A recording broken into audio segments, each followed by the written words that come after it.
Como iglesia vamos a comenzar una nueva serie, vamos a estudiar a través de la carta de Tito, ¿sí? Los próximos domingos. Vamos a leer y acompáñenme al texto. Tito capítulo 1, 1 al 9.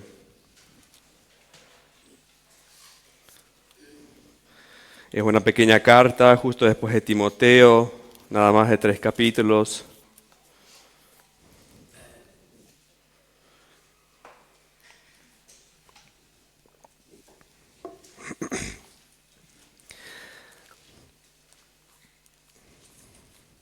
Dice así la palabra del Señor. Tito 1, 1 al 9. Pablo, siervo de Dios y apóstol de Jesucristo, conforme a la fe de los escogidos de Dios y al pleno conocimiento de la verdad que es según la piedad, con la esperanza de vida eterna, la cual Dios, que no miente, prometió desde los tiempos eternos, y a su debido tiempo manifestó su palabra por la predicación que me fue confiada, conforme al mandamiento de Dios nuestro Salvador. A Tito, verdadero hijo en la común fe, gracia y paz de parte de Dios el Padre y de Cristo Jesús nuestro Salvador. Por esta causa te dejé en Creta, para que pusieras en orden lo que queda y designaras ancianos en cada ciudad como te mandé. Lo designarás si el anciano es irreprensible, marido de una sola mujer, que tenga hijos creyentes, no acusados de disolución ni de rebeldía. Porque el obispo debe ser irreprensible como administrador de Dios, no obstinado, ni iracundo, no dado a la bebida, no pendenciero, no amante de ganancias deshonestas.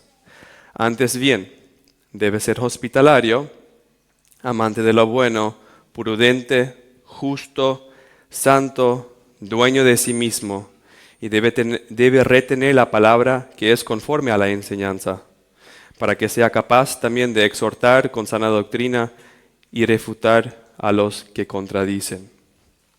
Esto es la palabra del Señor para nosotros hoy. Vamos a orar para pedirle al Señor ayuda, para que yo pueda exponer el texto y para que ustedes puedan recibir la palabra. Oramos. Señor, te damos muchas gracias por este hermoso día. Señor, gracias por ser nuestro Padre, nuestro Señor. Gracias por haber enviado a Cristo aquí en la tierra, quien murió por nuestros pecados. Señor, tú eres glorioso, gloriosísimo, y te alabamos y te glorificamos, te adoramos. Ayúdanos, Señor, te rogamos que nos ayudes hoy en el pasaje, que puedas ablandar los corazones, que podamos entender lo que tú nos quieres enseñar, Señor, a través de este pasaje. Necesitamos al Espíritu Santo que nos ilumine a todo conocimiento, que nos lleve a la verdad que es Cristo, la cual produce piedad en nosotros. Oramos para que este texto pueda moldearnos más y más de acuerdo a tu voluntad. También oramos, Señor, por los niños que están en la escuela dominical, que los profesores pueden enseñar bien, que los niños pueden aprender a deleitarse en tu palabra desde chiquitos, para en un futuro, Señor, poder ser creyentes. En tu nombre oramos. Amén. Bien. Como ya he mencionado, hoy comenzamos una nueva serie. Y vamos a estar estudiando la epístola de Pablo, que Pablo escribió a Tito, ¿sí? Es una epístola pastoral, y se le dice pastoral porque fue escrito a un individuo, ¿sí? Por ejemplo, Pablo escribió 3 epístolas pastorales. Primera de Timoteo, segunda de Timoteo y Tito. Cada uno la escribió a un individuo. Obviamente los primeros 2 a Timoteo y el otro a Tito. Aunque es considerada una carta a un individuo, no era de lectura privada nada más, era de lectura pública. Y eso es importante recordar, porque Pablo hace una introducción muy larga en Tito 1. Bueno, y se va a leer esta carta a Tito, entonces, ante toda la congregación. Probablemente se escribió la carta de Tito acerca de 60 a 62 después de Cristo. Si uno estudia los hechos de los apóstoles en Hechos, los 3 cartas o epístolas pastorales como que no encajan en los acontecimientos de Hechos. Y por eso teólogos creen o suponen que Pablo probablemente fue liberado de su primer encarcelamiento en Hechos 28, la cual fue un encarcelamiento domiciliario, y se fue y hizo otro viaje misionero, en la cual él dejó a Timoteo en Éfeso, y escribió la primera carta de Timoteo, le dejó a Tito en Creta. Después se fue a Macedonia, de donde se escribió las dos cartas, primera de Timoteo y Tito. Después fue encarcelado otra vez y escribió segunda de Timoteo justo antes de su muerte. Vemos claramente que Pablo es el autor de Tito. Fíjense en el versículo 1. Pablo, siervo de Dios y apóstol de Jesucristo. Claramente Pablo es el autor. Y también en el versículo 4 vemos el receptor. A Tito, verdadero hijo en la fe, gracias y paz de parte de Dios el Padre y de Cristo Jesús nuestro Salvador. Entonces Tito es el receptor. Tito, no sabemos mucho de él en el Nuevo Testamento. Se le menciona 13 veces, nada más. Y 9 de esas veces se le menciona en Corinto, en la segunda carta de Corintios. Pablo probablemente se convirtió bajo la predicación y el ministerio de Pablo cuando estaba haciendo sus primeros viajes misioneros. Porque le dice a Tito, verdadero hijo en la fe común, o en la común fe, en el versículo 4, como ven. Un título que solamente le dice a Timoteo y a Tito. Y Timoteo sí sabemos que fue convertido bajo la predicación de Pablo.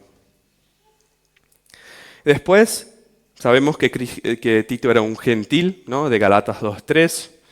Galatas 2.3 dice que fue un gentil y que participó al viaje con Pablo y Bernabé al primer concilio de la iglesia, en Hechos 15, donde discutieron los judaizantes contra Pablo y Pedro. Los judaizantes querían obviamente que se siga la circuncisión y la ley mosaica.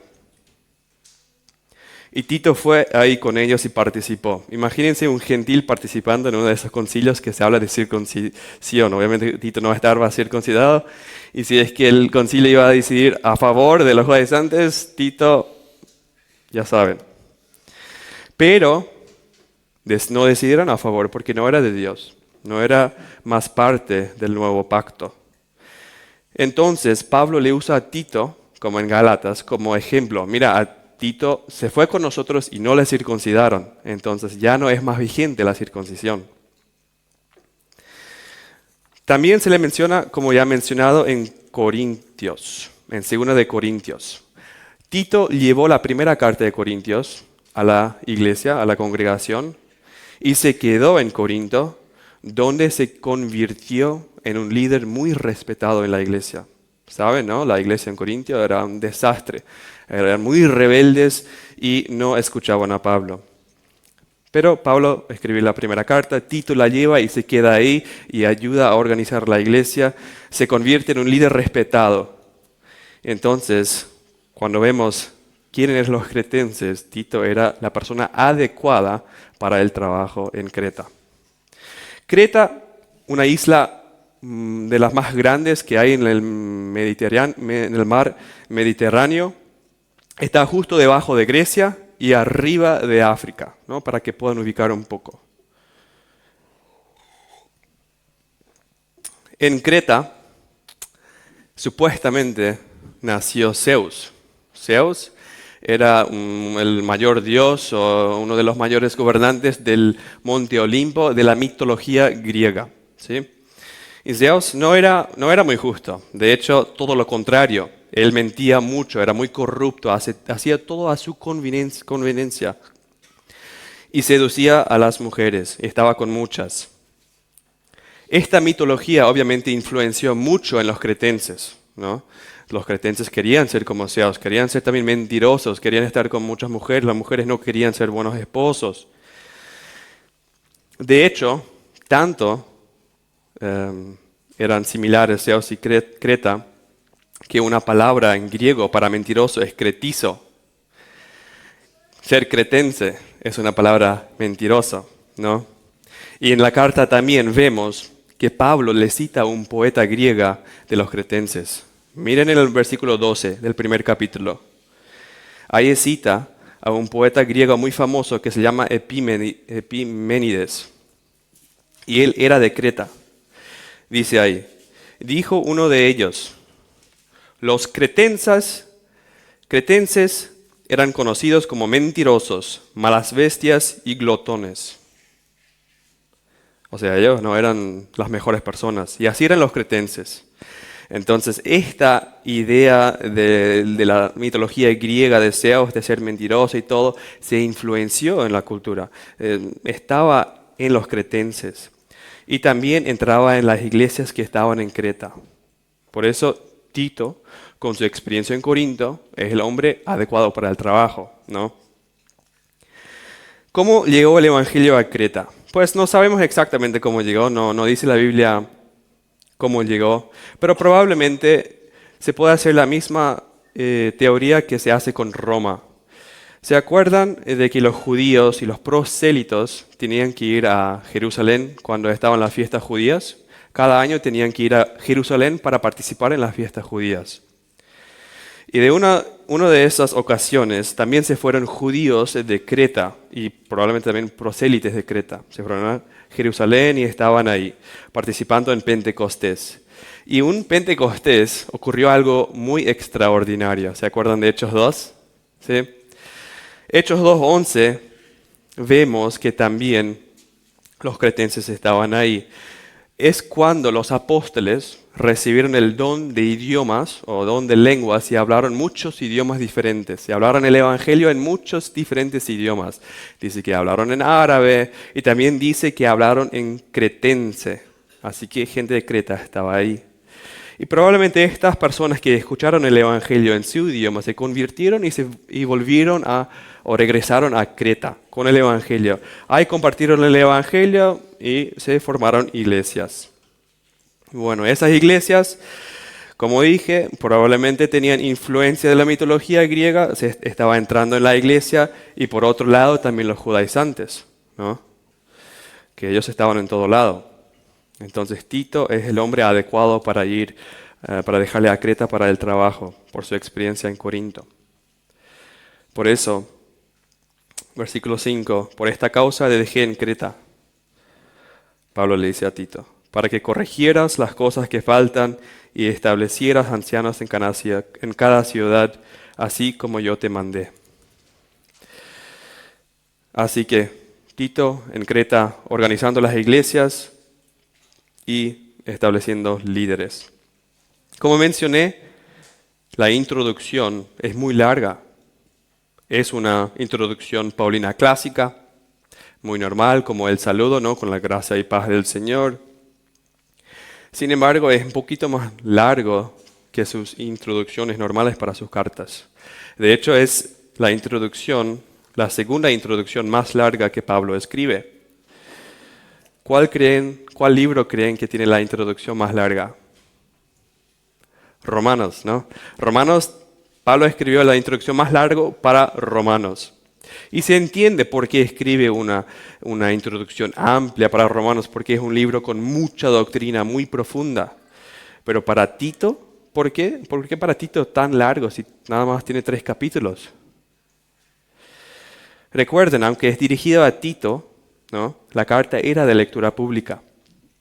Entonces Pablo aquí en la carta quiere establecer, su autoridad, ¿no? Él tenía la autoridad dada por Jesucristo porque él era elegido de Cristo para ser el apóstol a los gentiles.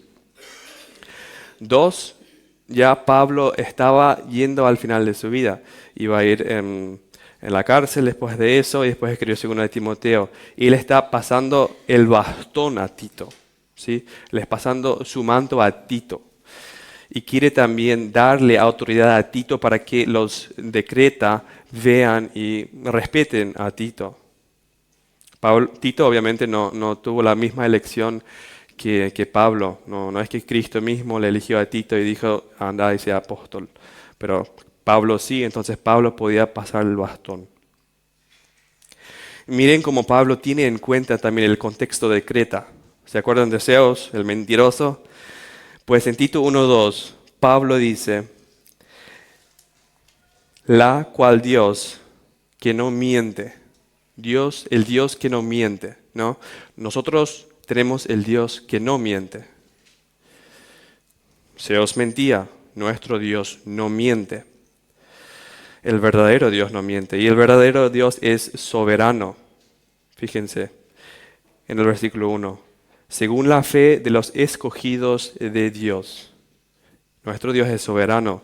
Él escoge a quien quiere, ¿no? Aunque es un tema un poquito polémico a veces, está claramente en la Biblia. Dios escoge a quien quiere, Él les atrae y les ilumine para que puedan conocer a Cristo. Eso está en 2 de Corintios 4:6. De las tinieblas resplandecerá la luz. Es Él que ha resplandecido en nuestros corazones para iluminación del conocimiento de la gloria de Dios en el rostro de Cristo. Dios nos iluminó a cada uno de nosotros que somos creyentes. Este es conocimiento de la verdad de Cristo. Y esto nos debe a nosotros llevar a la piedad, tanto a nosotros como también a los cretenses que quería Pablo. Final del versículo 1. El conocimiento de la verdad que es según la piedad. Esto es el enfoque de la carta de Tito, ¿no? Después va a dar muchos ejemplos prácticos de cómo esta verdad lleva a la piedad. De hecho, vamos a ver hoy la primera parte de los versículos 6 a 9, la lista de los obispos, de cómo se deben comportar piadosamente. Pablo también menciona en el versículo 16 que profesan conocer a Dios, mas con los hechos lo niegan, siendo abominables y rebeldes y reprobados por toda buena obra. O sea, habían cretenses que supuestamente decían tener el conocimiento de Dios, pero no eran piadosos. ¿Tú eres piadoso? ¿Dices creer en Dios y ser piadoso? Deberíamos examinarnos, ¿no? Dice Hebreos 4:2 que la palabra que ellos oyeron no les aprovechó por no ir acompañado por la fe. No, nuestro conocimiento de Dios, si no está acompañado con confiar en Dios, no es de provecho. No es de provecho. Entonces Pablo quería que los cretenses sean piadosos. Nosotros también debemos responder a la iluminación de Dios, que la palabra que nos enseña, debemos responder con fe, la cual produce obediencia en Cristo y a Dios. Dice incluso Santiago que si la fe por sí misma no tiene obras, la fe está muerta. O sea, esa fe no existe, está muerta. También es importante entender la soberanía de Dios en la salvación de cada uno de nosotros. Como hemos visto, es Dios quien ilumina. A Él le pertenece la salvación. Él da la salvación a quien quiere dar la salvación, ¿no? Nosotros no llegamos a conocer a Dios a través de nuestra razón. Sí llegamos a conocer la existencia de Dios, como bien defendió Tomás de Aquino, pero no llegamos a conocerle a Dios, a saber nuestra necesidad de Dios, a saber nuestra pecaminosidad con nuestra razón. Si fuera así, los que dicen esto son unos arrogantes orgullosos, que dicen, bueno, yo razoné y ahora sé que creo en Dios. Tampoco creemos en Dios por un simple sentimiento en el corazón, ¿no? Yo tuve un accidente y de la nada sentí un calor en mi corazón, el Espíritu Santo, y creo en Dios. No, eso es el sentimiento y llega a ser emocionalismo. Un día vas a estar súper bien, el otro día cuando no necesitas a Dios, todo bien, pero ya estás ahí con tu pecado. Ambos, tanto conversión por razón y conversión por sentimiento, no perseveran, porque no es Dios quien hizo la obra ahí, es el hombre. Entonces, Pablo le está exhortando a los cretenses que tienen el conocimiento de la verdad, deben ser piadosos. Podríamos preguntar, ¿qué es la verdad? ¿no? ¿Qué es la verdad? Y quédense con esa pregunta. ¿Qué es la verdad? Porque al final vamos a volver a esto. Y Pablo estaba estableciendo a Tito como el próximo Pablo, Tito y Timoteo, como ellos que estaban siguiendo la obra de Pablo. Y Tito tenía que quedarse en Creta, donde iba a establecer líderes, ¿no? El versículo 5 dice esto: por esta causa te dejé en Creta, para que pusieras en orden lo que queda y designarás ancianos en cada ciudad como te mandé. En los versículos 6 al 9 de nuestro texto, vemos cómo Pablo lista las cualidades, o los requisitos, las cualificaciones de un líder eclesiástico. Primero menciona el líder y su familia en el versículo 6. Vamos a acercarnos al texto con 3 puntos. Primero, líder y su familia. Segundo, líder y su carácter, cómo se porta. Y tercero, el líder y su enseñanza. Versículo 9. Bien, empezamos con líder y su familia. Tito 1:6. Lo designarás si el anciano es irreprensible, marido de una sola mujer, que tenga hijos creyentes no acusados de disolución ni de rebeldía. La primera exigencia que Pablo requiere, o que Pablo está listando de un líder de una iglesia, un líder eclesiástico, no tiene que ver con sus habilidades. ¿Bien? No tienen que ver con sus habilidades, tiene que ver con su piedad, ¿no? Tiene que ver con su piedad. Y él se está refiriendo al carácter, la piedad del obispo en la familia, porque es ahí, en el círculo íntimo de la familia, donde no puede engañar, ¿no? Cada persona, cada familia conoce al padre o a la madre, conoce a la persona en la familia. Exteriormente podemos engañar, ¿no? Porque, por ejemplo, hoy en la mañana se levantaron, capaz que alguien se despertó un poco tarde y por eso la preparación fue más larga y salieron más tarde y llegaron tarde a la iglesia. O capaz que alguien no quiso ayudar con el desayuno y surgió una discusión o una pequeña pelea entre alguien de ustedes. Pero llegan a la iglesia, todo el camino capaz que se pelearon o hubo un silencio raro, incómodo. Llegan a la iglesia, ven a un hermano, sonrisa, bendiciones, ¿cómo está? Bendición del Señor, ¿todo bien? Todo bien. Bien, exteriormente se puede engañar, pero interiormente la esposa, el esposo, los hijos conocen uno al otro. Por eso Pablo está mencionando aquí que debe ser irreprensible, marido de una sola mujer, quien tenga hijos creyentes, no acusado de desilusión ni de rebeldía. Tiene que ser piadoso y tiene que empezar en la familia. Marido de una sola mujer se refiere a que este hombre, a este obispo, este pastor, este líder de la iglesia, no esté buscando, no esté andando atrás de otras mujeres, ¿no? No significa que el líder debe estar casado. No significa eso. Porque entonces ahí Pablo mismo estaría descalificado inmediatamente. Porque Pablo no estaba casado. Pero no debe ser un hombre que está puro. Un hombre que no está andando atrás de otras mujeres.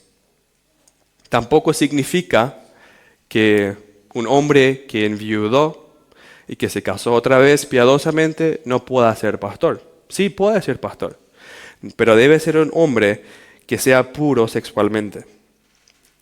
Acuérdense qué dijo Cristo. Mateo 5:28. En el Sermón del Monte, Cristo dice: yo les digo que todo el que mire a una mujer para codiciarla ya cometió adulterio con ella en su corazón. A esto se está refiriendo Pablo. Debe ser un hombre puro, que no codicia a otras mujeres, que no es infiel, ni con la mirada. Esto es marido de una sola mujer. Y después Pablo continúa y dice que tenga hijos creyentes, ¿sí? Acá hay algunos acercamientos diferentes de diferentes teólogos, pero A mí me gusta más la que dice que tenga hijos fieles, porque el griego, que se traduce creyentes, también puede estar traducido igualmente como hijos fieles, que se refiere a que honren y obedezcan a los padres. Porque obviamente un pastor puede tener un hijo que no es cristiano, y esto no le descalifica. Porque la fe, ¿sí?, no es dada por el padre. El padre no puede obligarle al hijo para que cree. Solamente Dios puede salvar y es Dios quien da la fe. Obviamente el padre tiene su responsabilidad de enseñar, de educar, de disciplinar. Y debe hacer este trabajo bien. Y puede ser de ayuda y Dios puede usar eso para convertirle al niño. Sin embargo, la salvación del niño no le pertenece al padre, sino le pertenece a Dios. Entonces, que tenga hijos que honran, que respetan, incluso va con nuestro contexto, porque inmediatamente dice después, no acusados de disolución ni de rebeldía. ¿Sí? No deben poder ser acusados de ser irrespetuosos con sus padres. Obviamente, no exige la perfección, ¿no? Porque niños son desobedientes, pero ¿no?, las otras personas deben reconocer, deben poder ver si este hijo le respeta a su padre, este hijo honra a su padre. Así deben ser los hijos de los obispos. Después Pablo continúa en los versículos 7 al 8 con el carácter del líder. Tito 1, 7 al 8, el carácter del líder. En el versículo 7, primero menciona cinco cosas que no deben caracterizar al líder. Y después en el 8 menciona 6 cosas que debería caracterizar al líder o al pastor. Porque el obispo debe ser irreprensible, como administrador de Dios, no obstinado, no iracundo, no dado a la bebida, no pendenciero, no amante de ganancias deshonestas. Primero menciona, no debe ser obstinado. ¿Qué significa eso? No debe ser una persona orgullosa o arrogante. Una persona obstinada es una persona que desprecia opiniones y que se exalta a sí mismo, ¿no? Un orgulloso que cree que lo sabe todo. No, los pastores, los obispos, los líderes deben ser humildes, preparados para aprender. Como Pablo también, cuando se va a Berea y dice, yo voy junto a ustedes para aprender en conjunto con ustedes.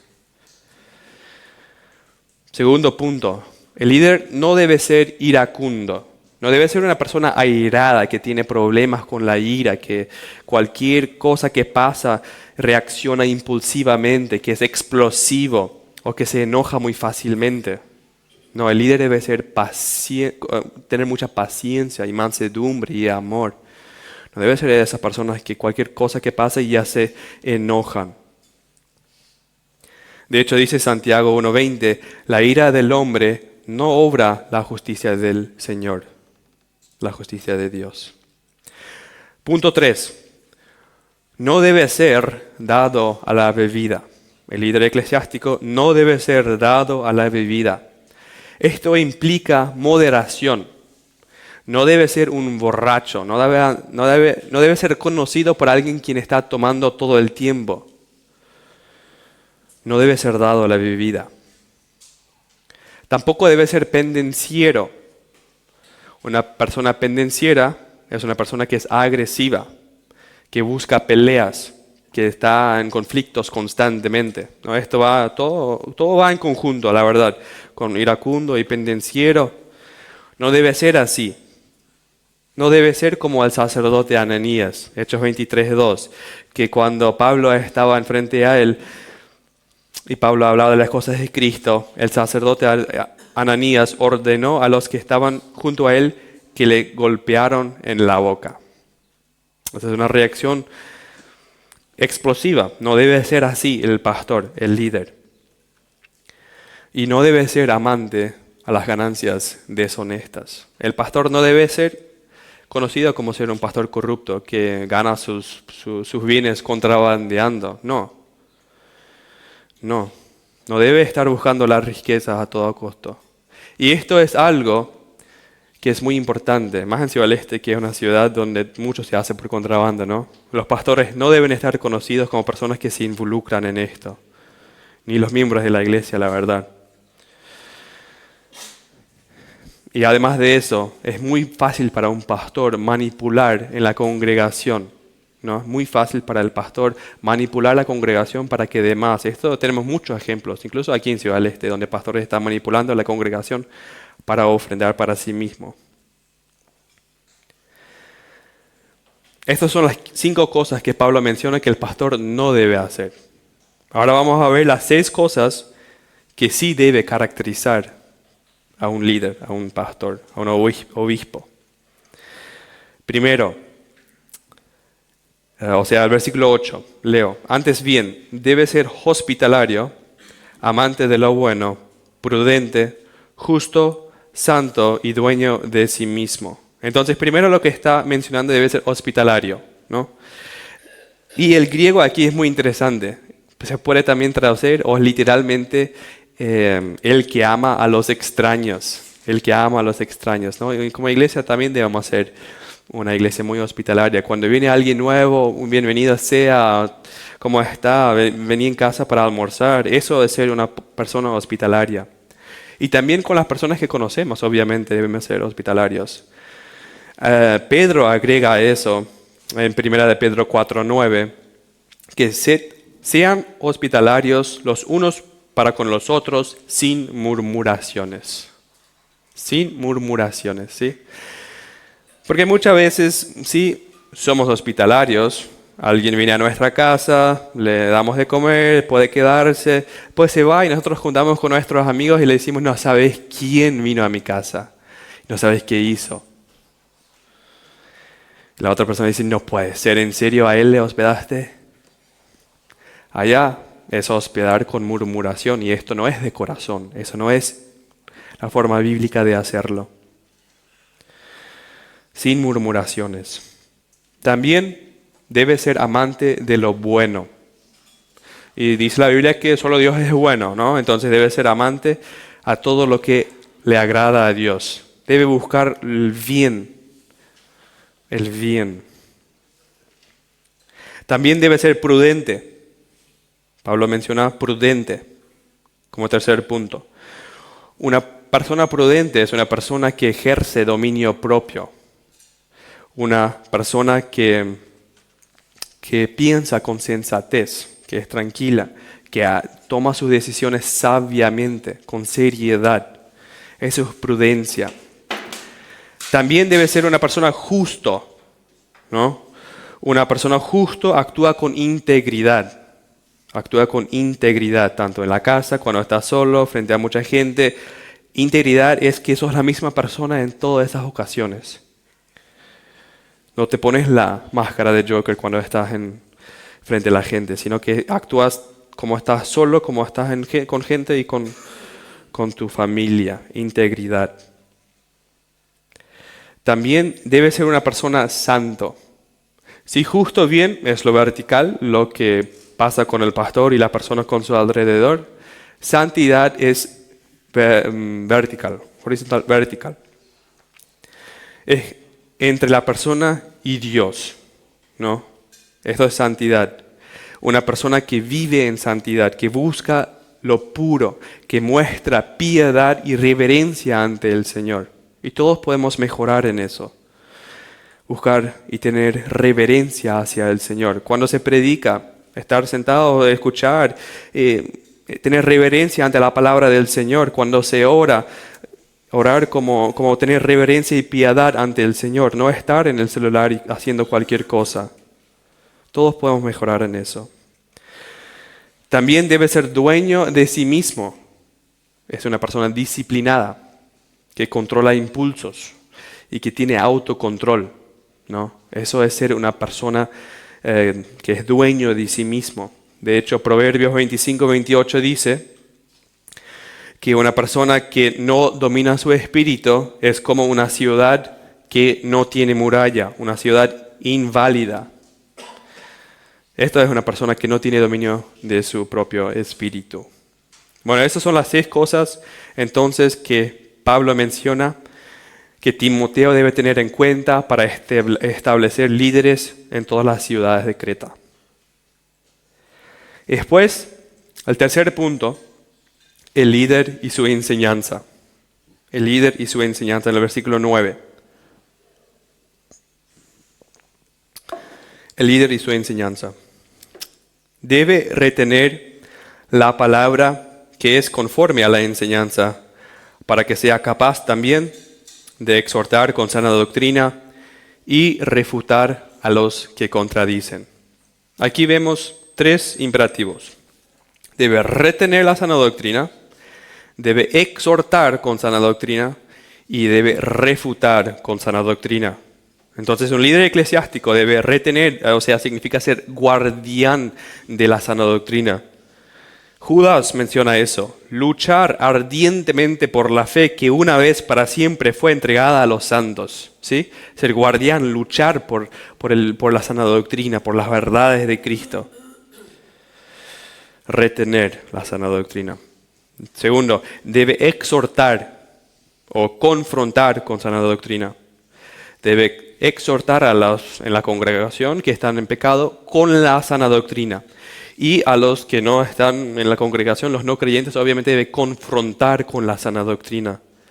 Un ejemplo tenemos con Pablo en Hechos 16, 2, 3, donde Pablo, según su costumbre, por 3 días de reposo discutió con ellos, con los judíos que estaban ahí, basándose en las Escrituras. Él se basaba en la sana doctrina.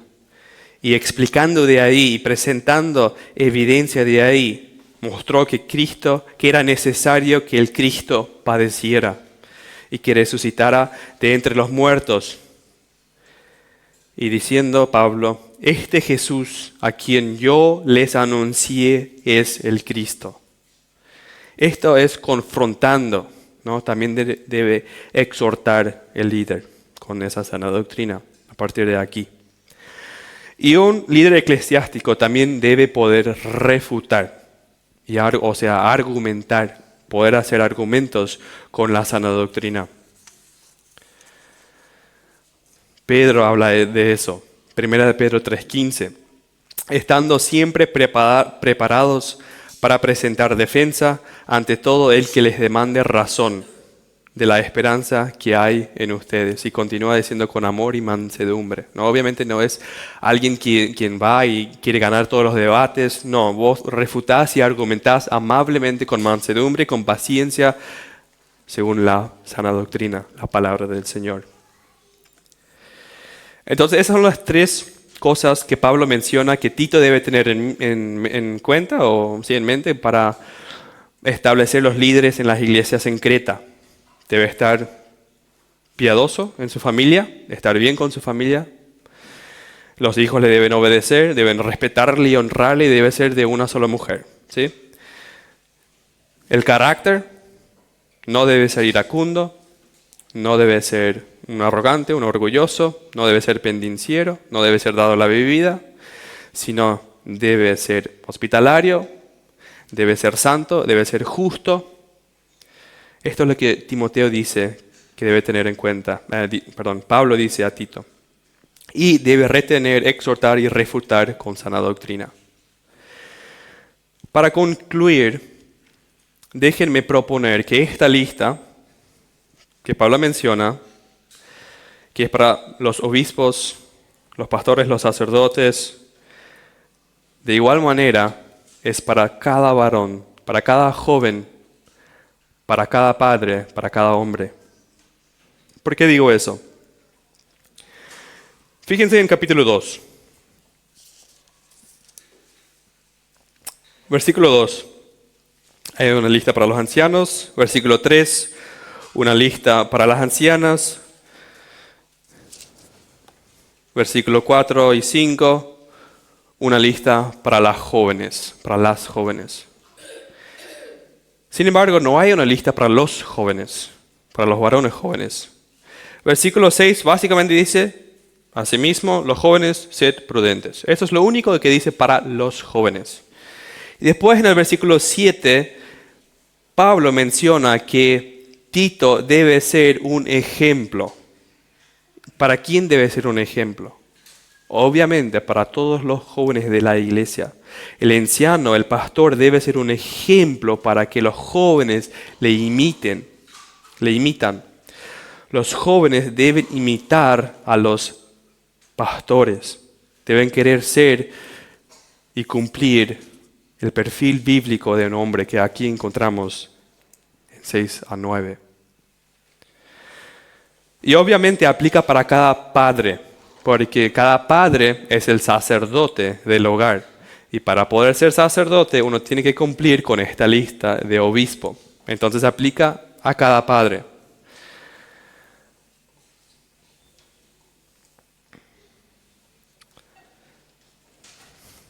Además de eso, cada padre quiere que su hijo sean como en esta lista, Pablo menciona.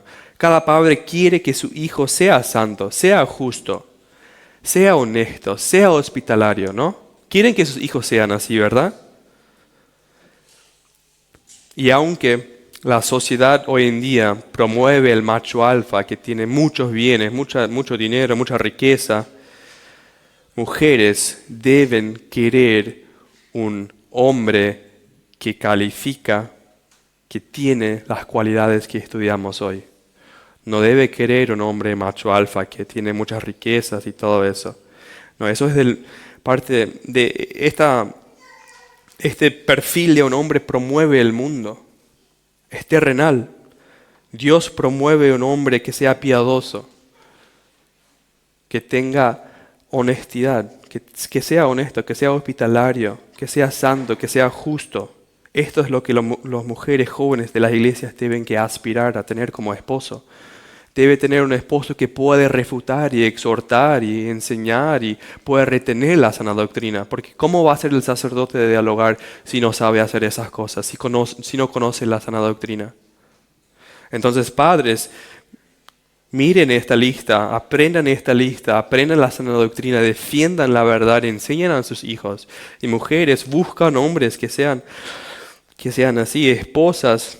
Ya vamos a entrar en su lista más tarde, pero ayuden a su esposo para que sea un hombre piadoso.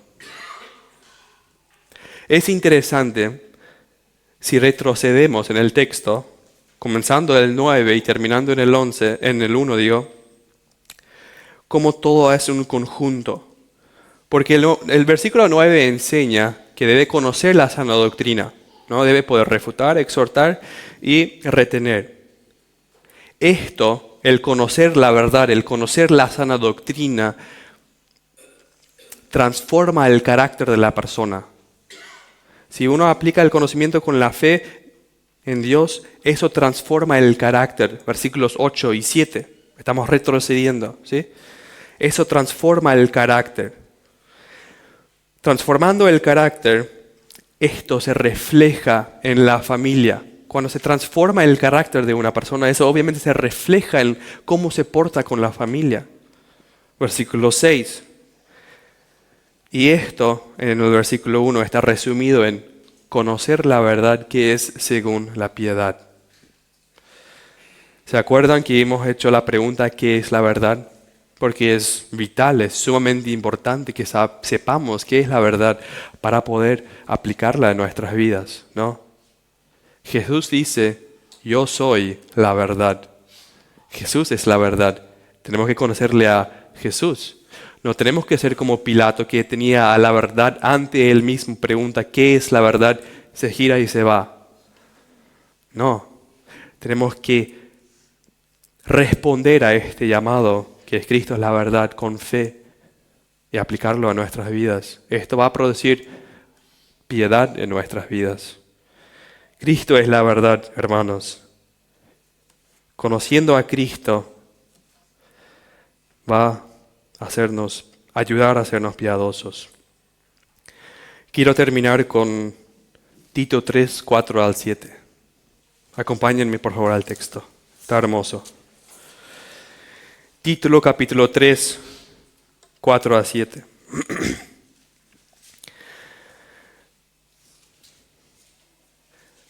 Cuando se manifestó la bondad de Dios, nuestro Salvador, y su amor hacia la humanidad, Él nos salvó, no por las obras de justicia que nosotros hubiéramos hecho, sino conforme a su misericordia por medio del lavamiento, de la regeneración y la renovación por el Espíritu Santo, que Él derramó sobre nosotros abundantemente por medio de Jesucristo nuestro Salvador, para que justificados por su gracia fuéramos hechos herederos según la esperanza de la vida eterna. Cristo, la segunda persona de la Trinidad, vino a este mundo, vivió una vida perfecta, la cual exige la santidad y la justicia de Dios. Se murió en la cruz, se ofreció como sacrificio o una ofrenda por los pecados de cada uno que pone su fe en Él. Él es la verdad. Pongan su fe en Él, aplican esta verdad en sus vidas y crezcan en la piedad. Oramos. Señor, te alabamos, te glorificamos. Gracias, Padre. Gracias por esta verdad. Gracias por Cristo, quien es la verdad. Gracias por el texto. Ayúdanos, Señor, a ver nuestro pecado, a ver cuál de estas cosas en la lista no estamos cumpliendo para poder cambiar esto en nuestra vida. Porque si decimos conocerte a vos, debe transformar nuestro carácter. Ayúdanos, Padre. Ayúdanos. Amén.